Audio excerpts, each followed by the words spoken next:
Welcome to Robbinsdale Parkway United Church of Christ. This is Tending the Soul. I'm Reverend T. Rock, and with my partner in co-pastoring, Reverend Kathy Yitzen, we are so glad that you take advantage of these videos. They're short and hopefully very accessible. They come from a program that we ran for over 2 years, where we asked people to come in for a time of relationship building and deep silence and centering prayer. And then we had these little bitty teaching pieces. And we thought that reflected the first century community, folks who were called people of the way, followers of Jesus from all faith traditions who found in that humble servant a way to kind of be there and show their love and concern for others and really transform their part of the world so that more light and more love could be brought forth.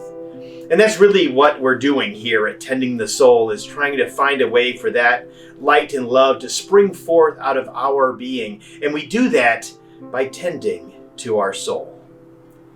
And so today my short teaching is really about the difference between silence and presence. And I always invited people during Tending the Soul into this deep silence of centering prayer. And we did 15 to 20 minutes of silence together. Shared silence has a presence about it, where we're sharing breath and sharing community, and it's holy silence.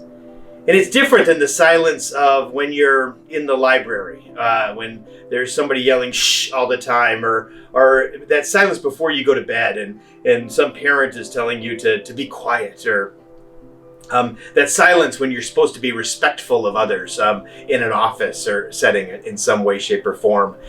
But this kind of silence is walking through that liminal space, that threshold that invites us into a deeper sense of presence. When we're not alone, when we feel the Spirit move in us, and it doesn't matter what room we're in. It could be a sanctuary, but it could also be a temple or a mosque or any sacred site that invites that sense of presence.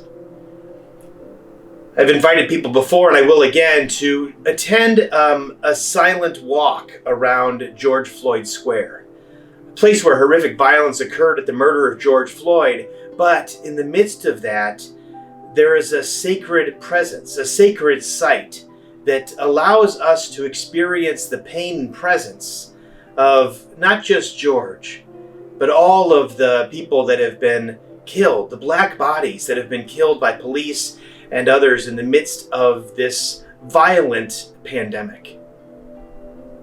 Friends, moving into presence opens up our hearts. It opens up our being to be connected and to find that holy, sacred place where we know that we are not alone, but that our well-being, our heart, our life is deeply connected with the lives of all those around us. This is sacred, holy work, and it is the active place where we tend to our souls. So in this moment, think about what you're going to do. Where are you going to experience that sacred silence that moves beyond the quietness into holy, abiding presence? And may this experience find your soul being alive and having light and love emanate from that place to where you find deeper connection with yourself and with our beautiful world.